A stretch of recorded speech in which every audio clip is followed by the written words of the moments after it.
नमस्कार। मेरे YouTube channel देखने वालों को मेरा प्यार भरा नमस्कार। ओम गंग गणपते नमः। ओम नमः शिवाय।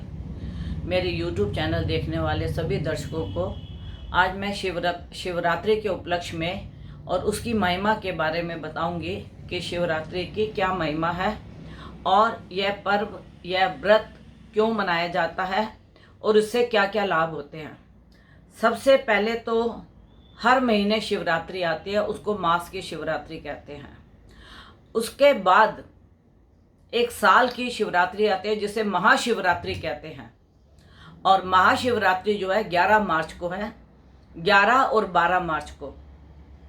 11 की रात्रि को लोग इसका भजन, इसके बारे में मैं आपको आगे बताऊंगी। अब मैं आपको ये बताऊंगी कि यह व्रत क्यों रखें और किसके लिए रखें। सबसे पहले जिनका विवाह नहीं हो रहा, स्त्री हो या पुरुष हो, उसके लिए। अगर किसी कार्य में बाधा आ रही है उसके लिए। किसी के बिजनेस में नुकसान हो रहा है उसके लिए। किसी के बच्चे की विद्या में अच्छे नंबर नहीं आ रहे, मेहनत यादी करता है, नंबर कम आते हैं और उतना ही उसको रिजल्ट नहीं मिलता, या बड़े बड़े एग्ज़ाम्स में बैठते हैं, उसमें वह सेलेक्ट नहीं हो पाते, पहले राउंड में या दूसरे राउंड में निकल के तीसरे राउंड में वो अटक जाते हैं। इसी प्रकार से जिनके घर में बीमारी हो या जिनके 2 4 5 साल से जैसे औलाद नहीं होती, वह औलाद की कामना करते हैं। जिनकी विदेश यात्राएं रुकी हुई हैं, विदेश पढ़ने के लिए जाना चाहते हैं लेकिन कोरोना के कारण वो जा नहीं पा रहे, कुछ ऐसी उलझनें उनके आ रही हैं। तो उन सब के लिए मैं बोलूँगी कि आप अपने मन में संकल्प करके शिव जी का व्रत रखें। अगर व्रत रख सकते हैं तो रखें, नहीं रख सकते तो रुद्राभिषेक कीजिए। एक बात मैं आपको बताना चाहती हूँ कि अगर गंगा जल से शिवरात्रि का पर्व मनाया जाए तो बहुत अच्छी बात है। और जो ये दूध है, यह किसी गरीब पेट से जो स्त्री हो, कोई रोगी स्त्री हो या पुरुष हो या छोटी कन्या हो, इनको अगर आप वो दूध पिला दें तो मैं इसका बहुत धन्यवाद करूंगी। क्योंकि शिव जी को तो गंगा जल से भी और तेल का भी इसके अंदर होता है रुद्राभिषेक। जिसका शनि खराब हो वह तेल से करता है रुद्राभिषेक, गन्ने से होता है, पंच अमृत से होता है। मतलब पंच अमृत अगर आप करेंगे तो उसमें दूध आ ही जाएगा, चाहे 1 चमचा है या 2 चमचा है। बाकी दूध जो आप है वह किसी गरीब बच्चे को या किसी को पिला दें जो ज़रूरतमंद हो, तो मैं उसके लिए आपका बहुत बहुत धन्यवाद करूंगी। और फल भी आप दान में करें। जैसे आपने व्रत रखा है और गरीब इंसान है, वह फल नहीं खरीद के खा सकता, तो यह व्रत वैसे तो हमें हमेशा ही दान पुण्य करते रहना चाहिए, लेकिन ये शिवरात्रि के ऊपर अगर हम करते हैं तो इसका बहुत ज़्यादा लाभ मिलता है।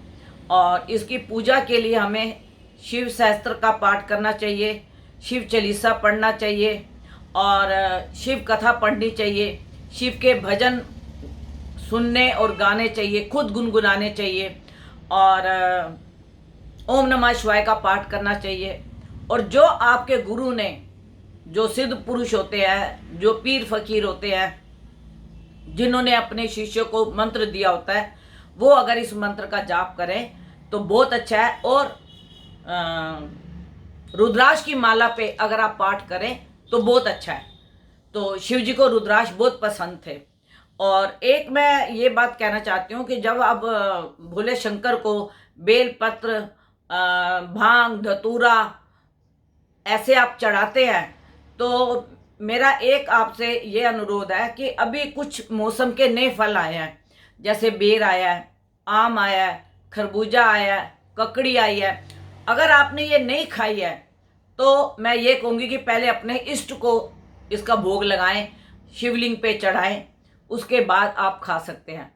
ऐसा नहीं है कि भाई जरूरी ये नियम है। जो अपने इष्ट को प्यार करते हैं, जैसे हम किसी को बहुत प्यार करते हैं तो हम कहते हैं कि इसके स्वादिष्ट खाना बनाएं। अगर आपने इस तरीके का फल नहीं खाया है जो अभी अभी मौसम के चले हैं, तो आप वो शिव जी को चढ़ाएं। लोग तो खीरा भी चढ़ाते हैं, आलू भी चढ़ाते हैं, टमाटर भी चढ़ाते हैं। शिव जी को सब पसंद है, उनको कोई ऐसी चीज़ नहीं है कि उनको आपने मतलब बेर नहीं चढ़ाए या कोई फल नहीं चढ़ाया तो वो आपसे नाराज़ हो जाएंगे। वो बहुत भोले भंडारी हैं। तो इसके लिए आप जब शाम के समय पूजा करें तो आपको गूगल लोभान की धुनी दे और आप रोली मोली फूल माला और इसका आप उनको तिलक करके फिर आप उनकी आराधना में बैठें। और 11 तारीख को पंचके भी लग रही हैं, लेकिन शिवरात्रि जिस दिन भी होती है उस दिन पंचके लगती है, क्योंकि कुंभ का इस बार चंद्रमा है। तो कुंभ का चंद्रमा होने से पंचके लगी हुई हैं। तो पंचके होने से मैं आपको ये बताऊंगी कि आप इसका कोई ऐसा वो ना करें कि भाई ये पंचकों में कोई शुभ कार्य नहीं होता या शुभ लाभ नहीं होता, ऐसा कुछ भी नहीं है। लेकिन पंचके हैं तो हैं। और इसमें जो ये शिवरात्रि का जो दिन है उस दिन 6 राशियों के लिए बहुत शुभ फल मिलने वाले हैं, क्योंकि उस दिन उन ग्रहों की युति बहुत अच्छी बनी हुई है। जैसे मिथुन, कन्या, मकर, कुंभ, धनु, मीन, इनके ग्रहों की युति बहुत ही सुंदर बनी हुई है और यह पूरा साल उनको अच्छा फल देंगे। गुरु की दृष्टि मंगल के ऊपर पड़ रही है। और मैं आपको ये बताऊंगी, जैसे भूमि के जिसके काम में रुकावट आ रही है, भूमि नहीं बिक रही या उनके भूमि वह खरीद नहीं पा रहे, उनके लिए बहुत अच्छा यह है। और जिनकी नौकरी नहीं लग रही, नौकरी में रुकावट आ रही है, उसके लिए योग बहुत अच्छा है। लेकिन जो ये 6 राशियां हैं इनको पूरा साल इसका फल मिलेगा। और इसके साथ मैं आपको एक ये भी बताऊंगी कि आप ऐसा मत सोचें कि अगर आपने व्रत नहीं रखा तो ऐसा नहीं होगा। लेकिन आप व्रत रख के अगर जाप और मंत्र करते हैं तो उसका 100% आपको रिजल्ट मिलता है। और अगर आप व्रत नहीं रख सकते और आपको कोई कारण ऐसा है बीमारी का या रोग का या शुगर का या बीपी का, तो आप ओम नमः शिवाय का जाप कर सकते हैं। और इस दिन आप जितना भी जाप करेंगे उसका कई गुना आपको लाभ मिलेगा। और 11 मार्च को जैसे शिवरात्रि है और 11 की रात को आप बैठ के पाठ करके और 12 को आप इसका दान कर सकते हैं। और 11 को भी दान कर सकते हैं, 12 को भी दान कर सकते हैं। गौ माता की सेवा कर सकते हैं, गौ माता को आप फल खिला सकते हैं। और इस प्रकार अगर आप ये दान पुण्य और ऐसे छोटे मोटे कार्य करेंगे शिवरात्रि के दिन तो भोले भंडारी बहुत खुश होंगे। और मैं आपको बोलूँगी शिव चालीसा, शिव सहस्त्र का पाठ, ओम नमः शिवाय का पाठ, यह आप पाठ करें। और इससे जो मैंने आपको ये भी बताया कि जिन जिन के जो जो कार्य नहीं बन रहे हैं उनके कार्य भी बनेंगे। जिन जिन के मैंने जो कार्य बताए हैं, अगर वो व्रत नहीं रख सकते तो मैं आप बोलूँगी कि वो दान पुण्य कर लें, शिव के नाम से शिव के दर्शन ही कर लें, शिवलिंग के दर्शन ही कर लें, वही बहुत बड़ी बात है। और जो लोग कोरोना के करके मंदिर में नहीं जा सकते हैं तो मैं कहूँगी कि वो अपने घर में ही शिवलिंग की पूजा करें। और अगर आपके पास शिवलिंग नहीं है तो एक चिकनी मिट्टी का शिवलिंग बना के उसी के ऊपर आप बेलपत्र रख के या कोई फल रख के, फूल रख के आप शिव जी को गंगा जल से भी आप रुद्राभिषेक कर सकते हैं। और जितनी देर आप रुद्राभिषेक करें और शिव जी का मंत्र का जाप करते रहें। और एक मैं आपको यह बताना चाहती हूँ कि 11 की रात को और दिन के समय जो हम रुद्राभिषेक अपने घर में करेंगे या मैं जो मंत्र करूँगी और उसको मैं YouTube पे डालूँगी और मंत्र सहित वो हमारा रुद्राभिषेक होगा। और जो उस रुद्राभिषेक को देखेगा और जितने भी उनके कार्य नहीं बन रहे हैं जो मैंने आपको बताए हैं और ईश्वर ने चाहा तो भोले भंडारी उनके बहुत जल्दी कार्य को सफल करेंगे।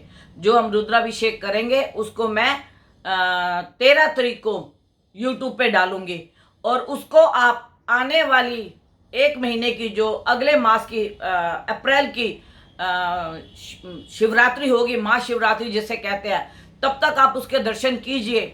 और तो देखिए आपको फल अवश्य मिलेगा। लेकिन आप ये मत सोचिए कि गुरु माँ ने कह दिया और आपको फल मिलेगा। श्रद्धा और विश्वास सबसे बड़ी चीज है।